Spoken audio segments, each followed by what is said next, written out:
Let me ask you something. How many times in your life have you replayed someone's words in your head over and over, wondering, did they mean that as an insult, or why would they say that to me? Maybe it was a casual comment at work, a friend's offhand joke, or even a stranger's look that left you overthinking. Suddenly, what might have been a small moment starts to feel like a heavy burden. That's what happens when we take things personally. But here's the truth, most of the time, what people say or do has far less to do with us, and far more to do with what's happening inside them. And once you understand that, life becomes lighter, freer, and far less stressful. Taking things personally is one of the most common struggles people face in relationships, at work, and even with family. Psychology explains this as a natural response of the ego.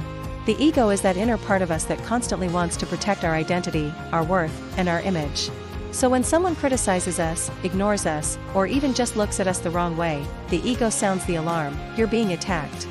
But here's the problem, our mind often confuses another person's behavior as a reflection of us, when in reality, it's a reflection of them. The first step in stopping this cycle is awareness.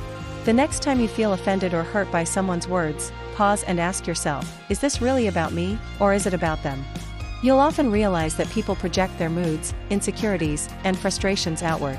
For example, if your boss snaps at you for no reason, it might not be because you did something wrong, it could be because they're stressed, overwhelmed, or dealing with personal problems.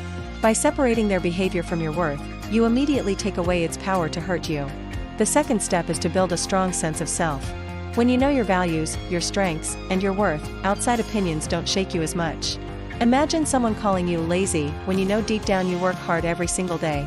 Instead of feeling crushed, you recognize that their words don't match your reality. Psychology calls this having a stable self-concept. The stronger it is, the less likely you are to take things personally. Another powerful technique is reframing.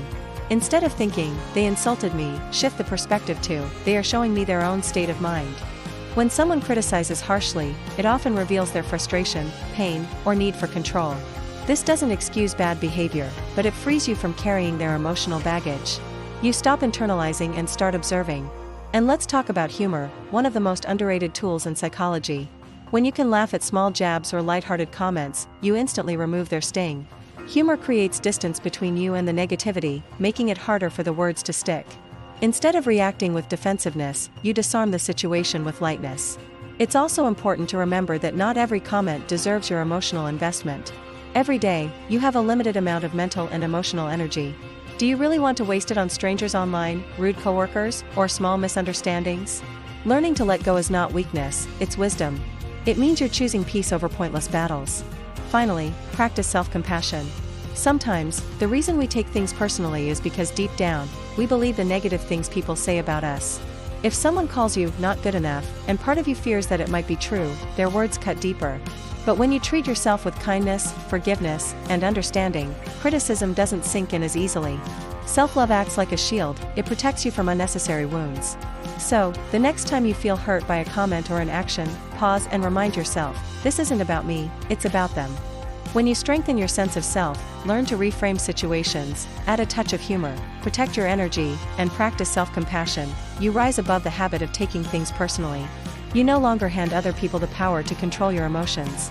Remember, people will always talk, criticize, or judge, that's out of your control. But how much of it you allow into your heart, that's entirely in your hands.